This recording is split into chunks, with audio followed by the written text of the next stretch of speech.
नमस्कार दोस्तों, नमः शिवाय। जीवन ज्योति चैनल में आप सभी का हार्दिक स्वागत करती हूँ। गोविंद गोविंद हरे मुरारे, गोविंद गोविंद मुकुंद कृष्ण, गोविंद गोविंद रथांग पाड़े, गोविंद दामोदर माधवेति। दोस्तों, आज की वीडियो में आप सभी लोग श्रवण करेंगे कार्तिक मास महात्म का दूसरा अध्याय। अब भगवान श्री कृष्ण जी आगे कहते हैं, हे प्रिय, जब गुणवती को राक्षस द्वारा अपने पति व पिता के मारे जाने का समाचार मिला तो वह विलाप करने लगी। हे नाथ, हे पिता, मुझको त्याग कर तुम कहाँ चले गए? मैं अकेली स्त्री तुम्हारे बिना अब क्या करूं? अब मेरे भोजन वस्त्र आदि की व्यवस्था कौन करेगा? घर में प्रेम पूर्वक मेरा पालन पोषण कौन करेगा? मैं कुछ भी नहीं कर सकती। मुझ विधवा की कौन रक्षा करेगा? अब मैं कहाँ जाऊं?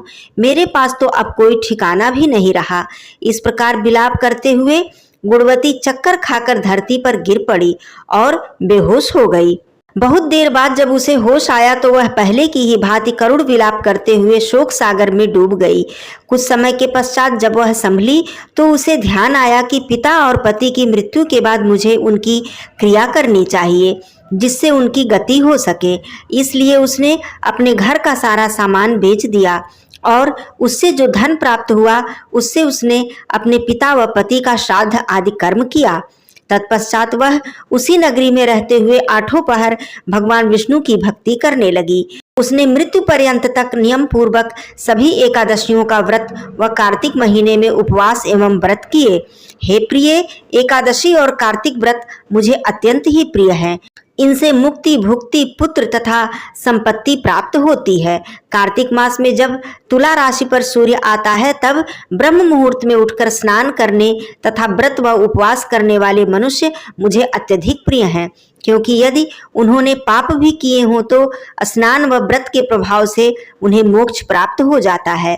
कार्तिक में स्नान, जागरण, दीपदान तथा तुलसी के पौधे की रक्षा करने वाले मनुष्य साक्षात विष्णु के समान हैं। कार्तिक मास में मंदिर में झाड़ू लगाने वाले, स्वास्तिक बनाने वाले तथा भगवान विष्णु की पूजा करने वाले मनुष्य जन्म मरण के चक्कर से छुटकारा पा जाते हैं। यह सुनकर गुणवती भी प्रतिवर्ष श्रद्धा पूर्वक कार्तिक का व्रत व भगवान विष्णु जी की पूजा अर्चना करने लगी। हे प्रिय, एक बार उसे ज्वर हो गया और वह बहुत ही कमजोर हो गई। फिर भी वह किसी प्रकार गंगा स्नान के लिए चली गई। गंगा तक तो वह पहुंच गई, परंतु शीत के कारण वह बुरी तरह से कांप रही थी। इस कारण वह शिथिल हो गई। तब हमारे दूत उसे मेरे धाम ले आए। तत्पश्चात ब्रह्मा आदि देवताओं की प्रार्थना पर जब मैंने कृष्ण का अवतार लिया तो मेरे गण भी मेरे साथ इस पृथ्वी पर आए, जो इस समय यादव हैं। तुम्हारे पिता पूर्व जन्म में देव शर्मा थे तो इस समय सत्राजित हैं। पूर्व जन्म में चंद्र शर्मा जो तुम्हारा पति था वह डाकू है। और हे देवी, तू ही वह गुणवती है। कार्तिक व्रत के प्रभाव के कारण ही तू मेरी अर्धांगिनी हुई है। पूर्व जन्म में तुमने मेरे मंदिर के द्वार पर तुलसी का पौधा लगाया था। इस समय वह तेरे महलों के आंगन में कल्प वृक्ष के रूप में विद्यमान है। उस जन्म में जो तुमने दीपदान किया था उसी कारण तुम्हारी देह इतनी सुंदर है और तुम्हारे घर में साक्षात लक्ष्मी का वास है।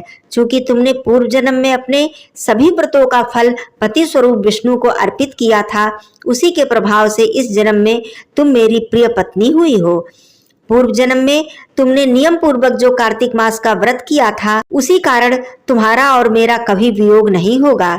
इस प्रकार कार्तिक मास में व्रत आदि करने वाले मनुष्य मुझे तुम्हारे समान ही प्रिय हैं।